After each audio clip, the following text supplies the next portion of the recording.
Aaron Okay. Goldsmith, we love having you on, especially now, man, right here in the midst of the final 49 games. I don't know how you look at a calendar, Goldie, all your years of doing this and just kind of your rhythm throughout a baseball season. But after an off day, we get to August, we're post trade deadline. Does it start to feel a little more urgent? The light at the end of the tunnel start to show up and appear at all here in early August?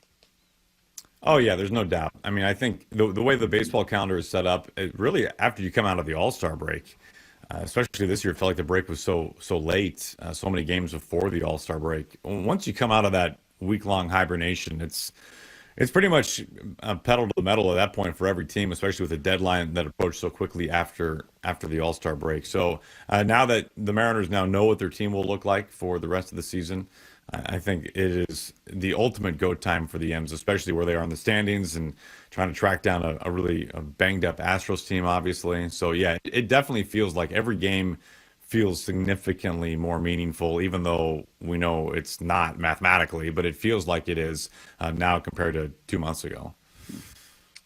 Aaron, I want to ask you about Eugenio Suárez, and I'll kind of relate the question to what I see every day out at Seahawks camp. And, they bring in a veteran guy like DeMarcus Lawrence, who's been in the NFL for 11 years, and you see him pulling guys off to the side, giving them, tips on their pass rush technique and whatnot. As it relates to Suárez, what do you think he can bring to this team? I mean, we all know what he can do on the field. We've seen it. But what can he do in that clubhouse? Like, what can a veteran like that bring to the table? Well, the thing that makes Gino's veteran presence so unique is that it's already familiar in Seattle and familiar with so many of those guys in that clubhouse. And there's not a period, I'm sure you guys can speak to this better than I can. There's not a period of kind of feeling it out and getting to know guys and seeing kind of what you have to offer from an emotional standpoint, a leadership standpoint that kind of works here and works with the staff and works with the players. And well, sure, there are some guys who are here now in that clubhouse who were not here the first go around with Gino. I mean, by and large, it's the same cast of characters, same group of guys. And so for Gino, for him coming back, it's just an immediate fit. And it's an immediate plug and play and move in ready, so to speak, for Eugenio Suárez. So there's not a single team in baseball that doesn't want that kind of guy in their clubhouse. And what makes it so unique is that the Mariners already know what that looks like and feels like with Gino, because they've not only have they lived through it, they've lived through it into October in a playoff push, just like what they're doing right now, getting into the postseason like they hope to do this season. Like they've been there and done that with this guy, and that part of him certainly has not changed. So it's so rare at the deadline for any team to find the absolute perfect guy, the guy who they can get, they can acquire, they have the capital to actually bring into their organization, who fits what they need, in this case, offensively in the lineup, at a position defensively that they can manage to put a new face in, and that has the makeup and the personality that just seamlessly integrates with their organization. And the Mariners did that. They found the perfect guy. And I don't know how many teams in baseball at the deadline can say that they've actually been able to do that. You all know the voice of Aaron Goldsmith, the voice of the Seattle Mariners. What year is this for you, Goldie, here in Seattle? 13. Wow. 13th year. Have you ever sat on August the 5th and felt like this Mariners big league club was as deep as it is today on August 5th? I don't think so. I assume you're talking about the lineup in particular. No, I think this is especially a top six, if you want to kind of focus in there, that it can really bang, man. Like that's a gauntlet of a top six. And we've seen what JP Crawford can do this year. Especially if he gets hot in the final couple of months or for part of the final couple of months, this could end up being arguably his best year. The only debate would be this year or 2 years ago for JP Crawford. And he's down there batting eighth on most days now, seventh or eighth. So I think you'd be hard pressed to find a deeper Mariners lineup in the last decade plus than what we're looking at right now for the Mariners. It's pretty remarkable, and I think the evidence of what it can do we saw on Sunday. Right, you you have a top six that any one of them can hit it over the fence at any time. And that's exactly what the Mariners did. The game on Sunday was April baseball for the Mariners. It was draw a 2-out walk, hit a bomb. Draw a 2-out walk, hit a tank. And any one of those guys, especially in the top six, you can mark down as somebody who's a threat to leave the yard. You know, we've had a lot of conversation with you over the course of the season, and I love listening to you and kind of the nuanced ways at times where maybe Dan made some decisions early in the year. They're like, that's outside the box just a little bit. Do you feel like through 100 and something games now that Dan also is settled into this role of knowing his team, knowing how he wants to play, knowing, in critical moments? And I can think really over the last month or so, a bunch of times managing the bullpen in a way where it was like, wow, like a blackjack hand. That worked, and that worked, and that kind of found a way to work. Do you feel like Dan is also settling in here as we get to the home drive of the season? Yeah, for sure. And I think you would expect that to be the case, right? He's not a rookie manager. He did manage, a couple of months last year, but it's a whole nother deal when you are doing the whole thing for the first time through. You're going through the off season, through spring training, all the meetings, all the planning, your first opening day. We all get the point. Add to that, I don't think there's a more difficult time to manage, especially a bullpen, than April and into May. You don't know who's hot. You don't know who's right. You're trying to kind of figure out, well, okay, this guy ended September last year as one of our best relievers. Is he starting this year as one of our best relievers? Munoz company aside. And so you're kind of having to manage through that and learn who's right, who's not, who needs to get back on track, and who's ready for a more leveraged situation right now. And then as the season settles in and as the duration of the year starts to kick in, all of a sudden now the length of the schedule starts to play out, and you're like, oh yeah, okay, this guy is back to what we think he should be. And also, just the in-game strategy of it, we saw Dan in the Reds series stands out, which was in maybe early to mid-May, so relatively early in the season. Dan was more reluctant to pinch hit early-ish in games. And by early-ish, I mean more like 6th, 7th inning, when you had maybe a chance here to pop one over the fence and take the lead, or plug the gap and tie the game or take the lead. And he pretty quickly thereafter started going to his bench in those situations for pinch hit opportunities more aggressively. So he's kind of started to kind of feel his rhythm out and how he wants to game plan. So just like a young player, just like a Cole Young, as you see his growth from his call up until now, I think it's only right and fair to expect that the manager would be the same way. And it's not a surprise that that's exactly what's happened for Dan. Let's talk about that bullpen that you just mentioned, Goldie. We heard from Jeff Passan that sounds like they made a pretty serious run at Joan Duran before the Phillies got him. What do you think about what they do have in their bullpen right now? Yeah, I think for as much as the Mariners knocked it out of the park at the deadline, and it's tough to not give them an A for what they did, I don't think there's any doubt that the Mariners would have loved to have had another high leverage reliever, whether that's Munoz 2.0 or Brash 2.0, right? More of an 8th inning guy.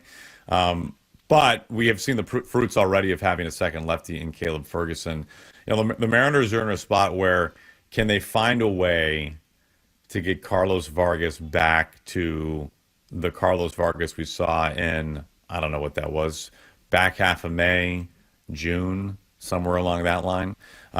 Because if you can find yourself with more than 4 guys that you really trust in a high leverage spot. And to Vargas' credit, by the way, I know he gave up the run on Sunday, but he worked multiple really big innings for the Mariners and kept it close, and it was able to bridge the gap to Munoz on a day where the Mariners were down 3 key relievers.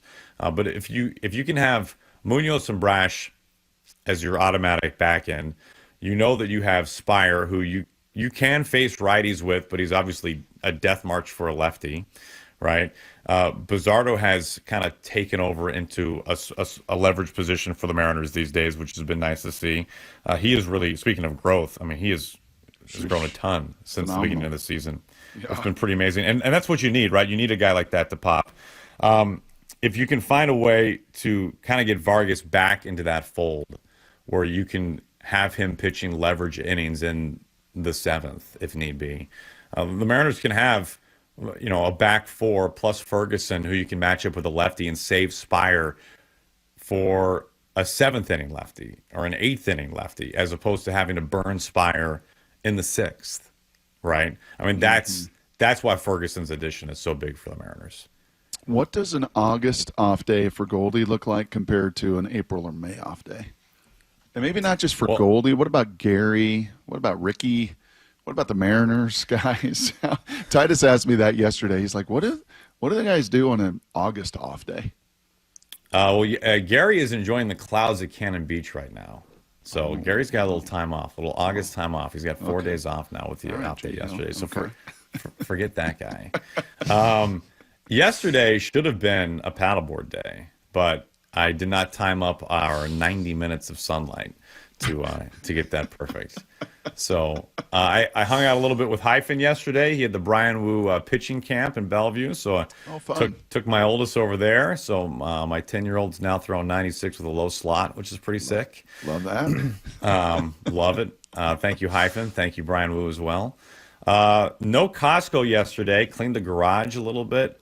Okay. Mowed the yard. Did a double mow in the backyard. It was so long from the baseball schedule making me ignore it, so I had to mow it once, then drop the deck and mow it twice. I don't know who else has been there this summer. Yeah, boy. So lawn's looking amazing. So you're telling me that Hyphen on Brian Wu's off day before he's going to start pulls Wu out to his camp? How selfish of Hyphen to do, like, take care of your camp yourself. Let Wu have an off day before he's got to go take the ball today. What's up with that? I was thinking, I was like, man, Brian's got to be a little tired, right? 17 in a row, and then you're coming out here. And then I thought, I remember we had a shot of the dugout on Sunday, and Brian was just like chilling with his sunglasses on, spitting seeds. True. Maybe Brian's okay. Yeah, a little different for pitchers. Yeah, probably. Maybe Brian's okay. So hey, one thing I love, and Aaron Goldsmith here with us for a few more minutes. One thing I love about you is digging into the numbers the way that you guys all do. You and Rick and Gary, the whole crew do an awesome job with that. Is you've dug into the numbers. Can you help me understand in any way? And maybe it's just baseball, Goldie, but can you help me understand how and why this club has been so good against winning teams, dominant pitchers, ace pitchers, and then I think finds itself right about 500 against these sub 500 teams, beginning with the White Sox tonight? Can you make any sense of that at all? No, I cannot. Yeah. And I don't think there's a set of numbers that can explain that. And it might just be, I learned a long time ago that sometimes in baseball, things just are what they are, and there's not a reason for it. Like because we have so many ways to quantify things in this game, we often try to search every nook and cranny to explain a reason for why. Yep. And I've looked really dumb over the years trying to present a case for something that just is, and there isn't evidence for a reason why. Maybe it's a psychological thing, maybe it's not. Like maybe it just is what it is. And I mean, the glass half full is the Mariners have played really well against winning teams, obviously. And I mean, I would answer your question with a question of last year. Like, why did the Mariners, do you remember this stretch of time for the M's where they would get shut out or held to a run for 7 innings? And then when Ryan Presley and Josh Hader would pitch, they'd score 3 runs and win the game. Right. Like, I don't know. The Mariners for a long stretch last year were the worst team in baseball, like the worst by average on base slug in low leverage situations, and we're the best team. I mean, the best team in high leverage situations. And I don't know. I don't know if you can explain it. It just is. So as much as we know Gino, and to your answer earlier with Brady about, the neat thing here is, hey man, there is tremendous familiarity. We are all learning Josh Naylor. And the Mariners competed against him. The guys know him. Certainly guys on the field have grinded against him through the minors and into the majors and everything else. What are you getting to know about that new addition at first base? Mm-hmm. Yeah, so we've had a chance to talk with him twice. He's held 2 media sessions, one when he first arrived and the other before his home debut on this homestand. And it's it's really interesting talking to him because we all know how he comes across of just like stone cold killer, man. Like no emotion, no smile, just staring through you, daggers. Just, I want to win. I want to eat you for lunch type of guy. And then when you start asking him some questions, he is remarkably thoughtful. And yet, kind of like our last discussion here, if he doesn't have an answer for something, he'll just tell you. Like, he's not going to try to make something up to try to make himself sound smart. Like, there is a lot of Zach Greinke to him. Like, I asked him before his home debut, I said, have you ever, in this brief period of time, a week with the ball club, even as an established veteran who's had great success in this game, have you found yourself yet maybe trying to extend too much, do too much, swing too hard? Because, like, you know the stakes here. You know that they went out and got you for a reason. Like, have you found yourself feeling that way at all? And he said, no, I know that if I do good, then that's great. And if I do bad, then I'll just come back tomorrow and try to do good again. That was it. That was the answer. Yep. And it's like, yeah, I get it. I get that, man. Like, you've had a million at-bats in the big leagues, and you know the luck, the circumstance of each one of them, right? And like you're going to ground out, you're going to pop up, you're going to fly out to the warning track, and you're also going to hit home runs, and it's all part of the bag. And you just got to wake up tomorrow and do it again. So he's a remarkably thoughtful player. And when we heard Mark Kotze talk about this, we heard Dan Wilson talk about this. We heard the Mariners in their scouting of him and talking to other people around baseball. They all have said the same thing. They've all said really smart player. And he comes across that way, both when you talk to him and also when you watch him play. You know what? I love that, too, about these additions, because Gino's, right, the fun-loving, good vibes, everybody loves him. And then, you know what? A little fun, healthy, not even friction, but just like intensity. Just the yin and the yang between the first and the third. And, oh, gosh, it's just, I think, a tremendous mix. Hey, last couple minutes here. Just how do you – and I know baseball always has a way of just working itself out. But how do you see this working with Bryce Miller? Had an unbelievable outing, as Passan said, touched 98 down in Tacoma over the weekend, threw just strike after strike after strike. He said he felt great afterwards. How can you kind of lay out his return in the next, week? Do you have any rumblings about that at all?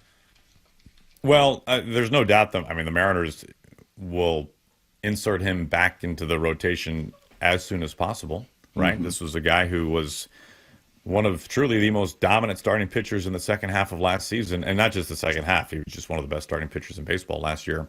The question will be, like, how does it feel, right? Mm-hmm. How does your elbow feel? Is the pain gone enough? Do you have life on the ball? Do you have command of the ball? Do you look like Bryce Miller again? So it's like, what does it look like, and how does it feel? Those are the questions, right? You would expect him back before Robles, right? Robles still 100%. Weeks away? Yeah. Yeah, Robles is from all estimation, and understandably so, I think the Mariners are kind of hesitant to put an exact day and hour on it, but like September. Yeah. Could that be September 1st? Could it be September 30th? I don't know. But September. Somewhere in between, more than likely. But for Bryce, like, everything that they will do to make him a starting pitcher again this season, they will do. If that can't happen for any of the reasons we just described, how it looks or how it feels, and trying to go 5, 6, 7 innings isn't in the cards, my guess would be he'd be a pretty darn good reliever for an inning. Yes. A couple of times a week, and that makes your bullpen better. So their number one goal is, how can we have Bryce Miller impact a Mariners game? Preferably, strongly prefer that to be in the rotation, and if not, can we make that work for a month and change, almost 2 months out of the bullpen? But it'll be, the priority is without a doubt to get him back in the starting mix.